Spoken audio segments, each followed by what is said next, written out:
Hello everyone, welcome to another episode of What It Is. I am Kelly McKinney of Hohenheim Productions And I'm Josh Gibson of Fourth Wall Players. And this week we're coming to talk to you about something that honestly was first brought to my attention and my mind because I keep hearing, you guys keep hearing me say this, Joe Rogan talk about it. Alright, Joe Rogan made a move from LA to Texas, I want to say Austin, and from the people that he's interviewed, I've seen a lot of that. And then even outside of Joe Rogan, I saw I want to say it was a stand-up from a recent stand-up from it was just on Comedy Central. I can't remember the comic, but they also were saying how downtown LA is just crap and everyone's like moving. So it brings up and it's on fire, y'all. It is on fire. Everywhere. It poses the question: if LA is disappearing, if Hollywood is disappearing, where will the new LA be, right? And so with Joe Rogan and a lot of his cohorts are all moving down to Texas. We had discussed at one point in time that Atlanta. Yeah. Right? It looked like Atlanta was going to be for a while there. Right, and then when I very first got into film, it felt like New York was making a run for it. And then we also talked about places like Ontario. Yeah, like Vancouver, Canada, who does all like the sci-fi shows and stuff. Right. Supernatural and things like that. Right. So that opens the discussion. So Texas, why Texas? Right?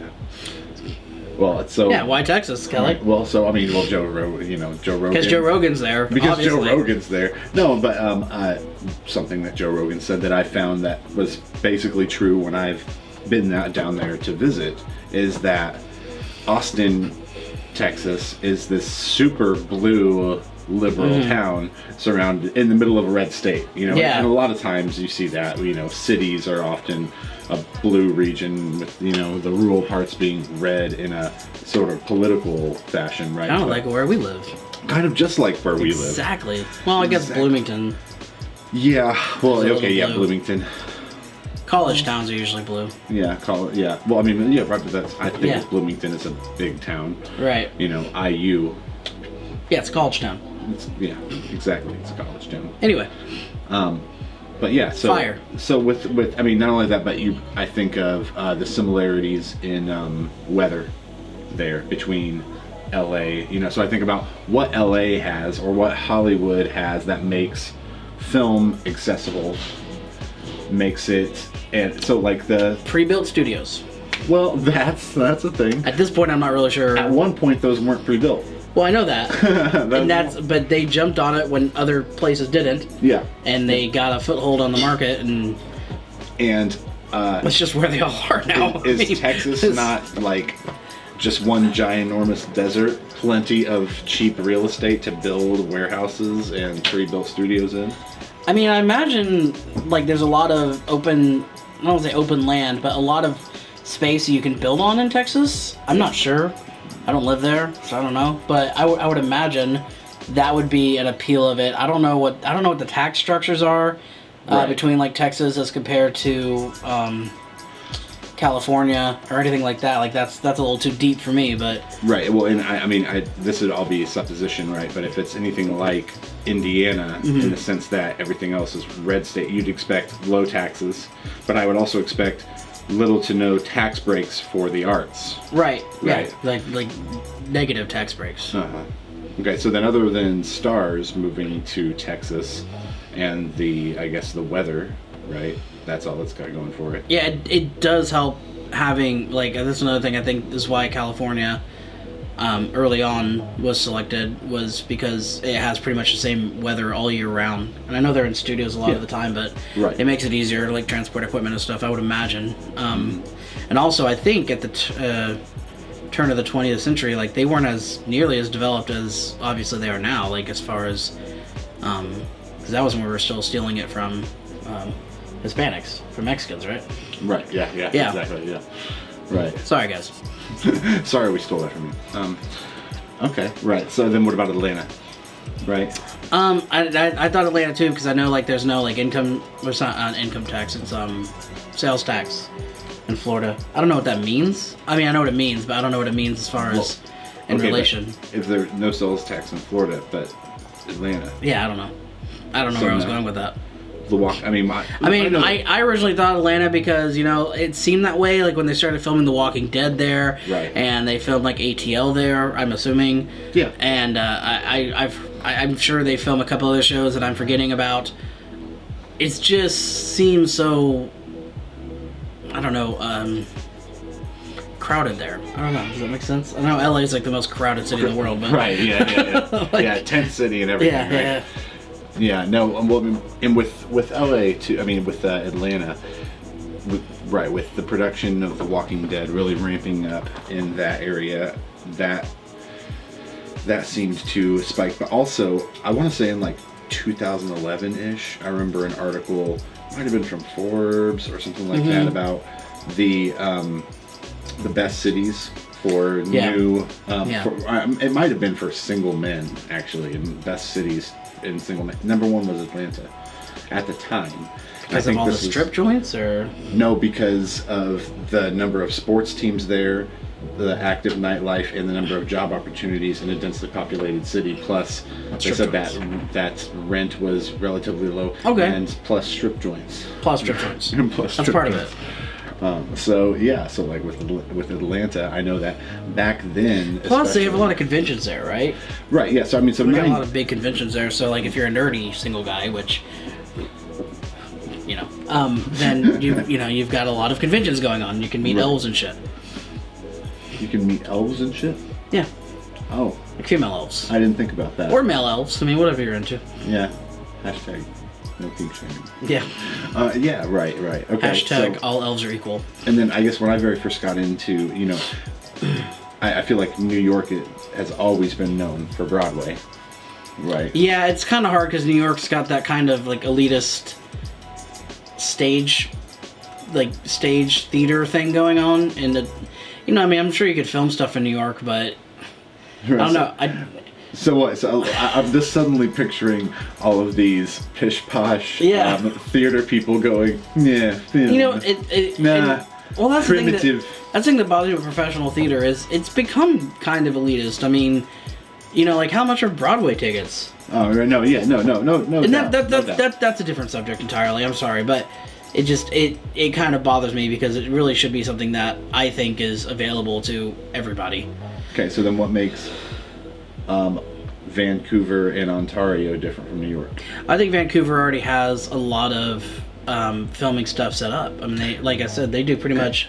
Well, so when I was thinking of New York, I was thinking of the fact that you also have seasons there. So right, you have about you do in Vancouver almost half the year, right? So that's why I'm like, so why?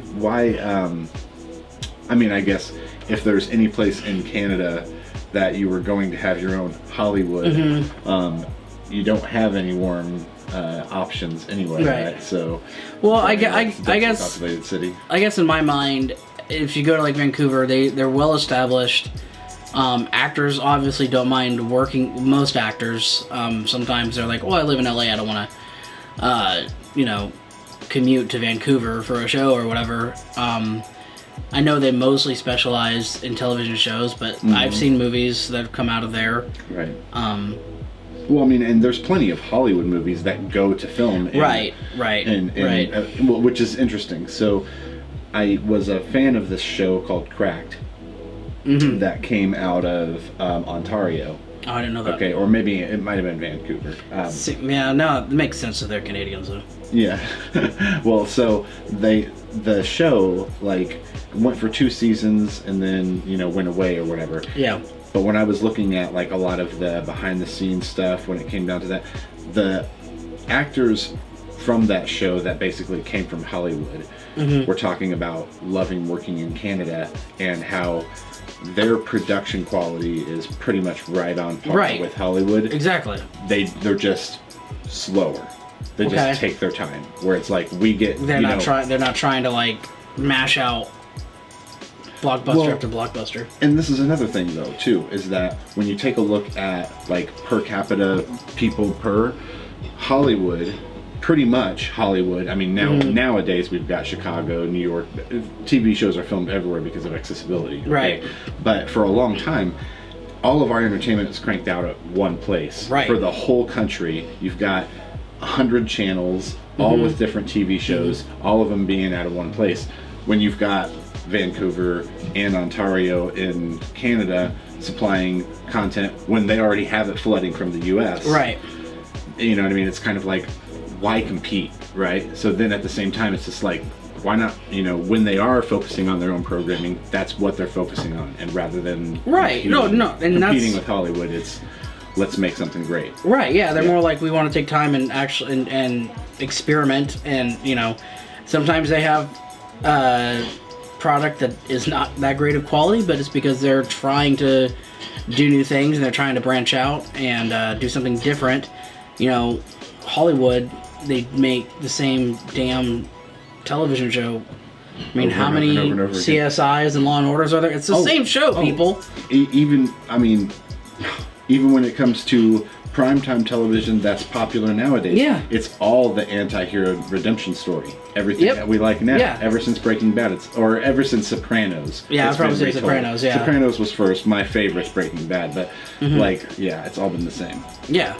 So, out of the choices here, Austin. I think everybody should have Hollywood City. Yeah, I agree. Yes, everyone, every major city should have their own film industry. I would love to film big budget movies in Indianapolis. It'd be amazing. It'd be amazing. It's how literally my first film, you know, that I had a job for was, and I found out that a $2 million is actually low budget or whatever. But, right. You know, back then it was right here in Indiana, so it's like, yes, let's have that. Yeah. But so, overall, what's your vote? Since we're in such a voting stage here. What city do you guys think is a good city to move forward, assuming California burns to the ground? Right, assuming California burns to the ground.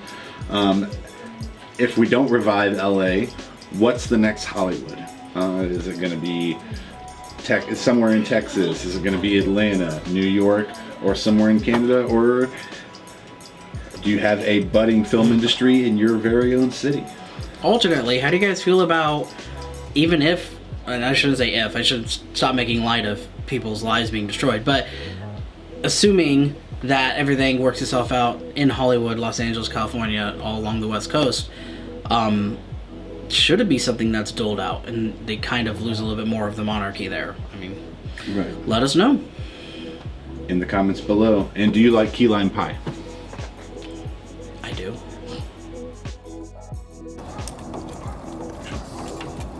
What? No. Yes, thanks for coming. No. Yeah, go ahead and like and subscribe on our channel. If you want some bonus features that aren't like this, go ahead and subscribe to our Patreon. Yeah, and did I mention that we have a movie out called The Here and Now on Amazon Prime? Yeah, get out! Go!